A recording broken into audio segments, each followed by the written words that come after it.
رحمۃ اللہ وبرکاتہ۔ آج ہم بات کریں گے امیر شام کے مطاع کرنے پر۔ اب یہ سکین تو آپ کو نظر ہی آ رہا ہوگا، یہ سکین ہے مصنف عبد الرزاق کا۔ اس میں امام عبد الرزاق اپنی سند سے ایک روایت لے کر آتے ہیں کہ عطا بن ابی رباح فرماتے ہیں کہ پہلا شخص کہ جس سے میں نے مطاع کے بارے میں سنا وہ صفوان بن یعلا تھے۔ اس نے کہا کہ میرے والد یعلا نے مجھے بتایا کہ معاویہ نے طائف میں ایک عورت سے مطاع کیا۔ روایت تو کافی بڑی ہے، لیکن جو مین پوائنٹ میں نے ذکر کرنا تھا جس کا، میں نے اسی کا ذکر کر دیا۔ اب ہم اس کی سند کی تحقیق کی طرف جاتے ہیں۔ جو حضرات اس روایت کو لے کر شک و شبہ میں ہیں تو وہ یہ سن لیں کہ اس روایت کی سند بالکل صحیح ہے۔ اس کے پہلے راوی امام عبد الرزاق رحمہ اللہ، جو کہ متفقہ طور پر امام ہیں، ثقہ امام ہیں۔ دوسرے ابن جریج رحمہ اللہ، یہ بھی ثقہ امام ہیں، جلیل القدر ثقہ امام ہیں، لیکن یہ مدلس بھی ہیں، لیکن یہاں ان کی تدلیس نہیں ہے، اس پر بھی ہم انشاءاللہ بات کریں گے۔ عطا بن ابی رباح رحمہ اللہ، یہ تیسرے ہیں، یہ بھی ثقہ جلیل القدر امام ہیں۔ چوتھے ہیں صفوان بن یعلا، یہ بھی ثقہ ہیں اور بخاری مسلم کے رجال میں سے ہیں۔ اور پانچویں ہیں یعلا بن امیہ، یہ خود صحابی ہیں۔ انشاءاللہ ان کی توثیق پیش کرنے کی ضرورت نہیں پڑے گی، لیکن اس روایت پر نواسب ایک اعتراض کرتے ہیں کہ ابن جریج رحمہ اللہ مدلس ہیں اور وہ ان سے روایت کر رہے ہیں، لہٰذا سماع کی عدم تصریح کی وجہ سے یہ روایت ضعیف ہے۔ تو ہم ان کو بھی انشاءاللہ جواب دیتے ہیں اسی ویڈیو میں کہ امام ابن جریج مدلس تو ہیں، لیکن وہ یہ بھی سن لیں کہ یہ روایت انہوں نے عطا بن ابی رباح کے واسطے سے روایت کی ہے، اور ابن جریج رحمہ اللہ سے عطا سے روایت سماع پر محمول ہوتی ہے۔ تو اسی ضمن میں ابن جریج رحمہ اللہ خود ہی فرماتے ہیں، اگر میں تم سے کہوں کہ عطا نے فرمایا تو وہ بات میں نے اس سے سنی ہوتی ہے، اگرچہ میں سمعت نہ بھی کہوں تو۔ اس کا حوالہ دیکھ لیں تاریخ الکبیر ابن ابی حیثمہ صفحہ نمبر 356، اور اس کی سند بالکل صحیح ہے۔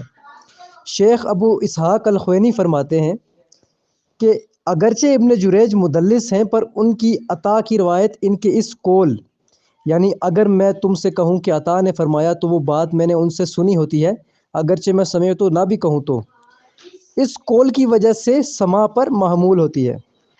کتاب نسل النبال بما عجم الرجال، جلد نمبر 4 صفحہ نمبر 44۔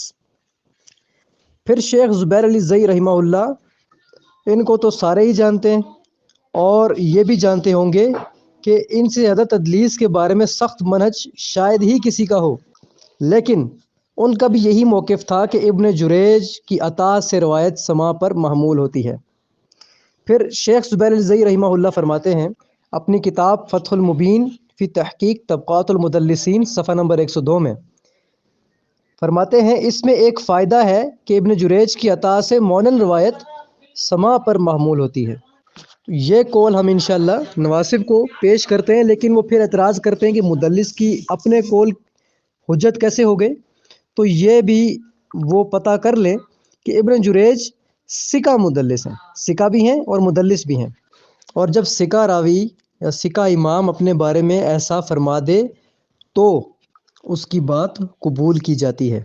لہٰذا اس روایت کے سند پر نواسب کا اعتراض بالکل باطل ہے، اس کی کوئی اصل نہیں ہے اس جرح کی، اور یہ روایت بالکل صحیح ہے۔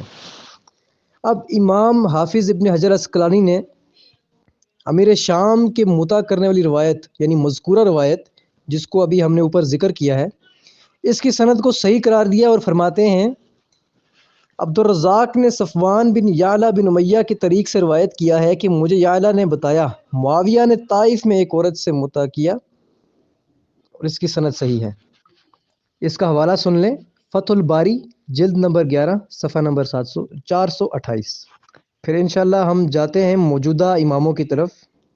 شیخ مصطفیٰ العدوی حفظہ اللہ تعالی، یہ علل حدیث کے بہت ماہر عالم ہیں، لیکن یہ بھی اس روایت کی سند کو صحیح قرار دیتے ہیں اور امیر شام کی متا کرنے والی روایت نقل کرنے کے بعد شیخ ابو اویس الکردی اس روایت پر شیخ مصطفیٰ ادوی حفظہ اللہ کا حکم نقل کرتے ہیں۔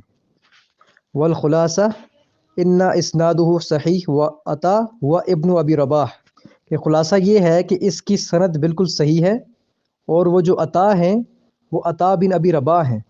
وقال علی شیخنا مصطفیٰ العدوی، اور یہ قول ہماری شیخ مصطفیٰ العدوی حفظہ اللہ تعالیٰ کا ہے، یعنی وہ اس کی سند کو صحیح قرار دیتے ہیں۔ حوالہ سن لیں، الکتاب سلسلۃ الفوائد الحدیثیہ والفقہ، جلد نمبر 8، صفحہ نمبر 228 اور 229۔ لیکن اس کے ساتھ ساتھ ہم ایک اور روایت نقل کرتے چلیں جو کہ مصنف عبدالرزاق میں موجود ہے، جلد نمبر 7، صفحہ نمبر 499۔ اس میں امام ابن جریج رحمہ اللہ فرماتے ہیں کہ ابو زبیر الملکی نے فرمایا، میں نے سیدنا جابر بن عبداللہ رضی اللہ تعالیٰ عنہ کو فرماتے ہوئے سنا، جب معاویہ بن ابی سفیان طائف میں آیا تو اس نے وہاں قبیلہ بنو ثقیف میں ابن الحضرمی کی کنیز سے متا کیا جس کا نام معانہ تھا۔ سیدنا جابر بن عبداللہ رضی اللہ تعالیٰ عنہ فرماتے ہیں کہ معانہ نے معاویہ کا دور خلافت اپنی زندگی میں پایا تو معاویہ اس کا انتقال ہونے تک اسے ہر سال وظیفہ بھجوایا کرتے تھے، اور اس روایت کی سند بھی بالکل صحیح ہے۔ تو ہم اکثر بات کرتے تھے نواسب کے ساتھ، تو ان کی طرف سے ہمیں یہ طعنہ دیا جاتا تھا کہ آپ نعوذ باللہ متازادے ہیں اور اس طرح کی باتیں کیا کرتے ہیں وغیرہ وغیرہ، حالانکہ ہم متا کو حرام ہی سمجھتے ہیں کہ رسول اللہ صلی اللہ علیہ وآلہ وسلم نے اس کو بعد میں حرام قرار دے دیا تھا، لیکن ان کے ایسے طعنوں کا زبردست پھکا ہم نے پیش کر دیا اور ان کے تمام اعتراضات کا رد بھی کیا ہے۔ تو اب لہٰذا ہمیں نواسب سے امید ہے کہ وہ ایسے طعنے سے گریز کریں گے۔ السلام علیکم ورحمۃ اللہ وبرکاتہ۔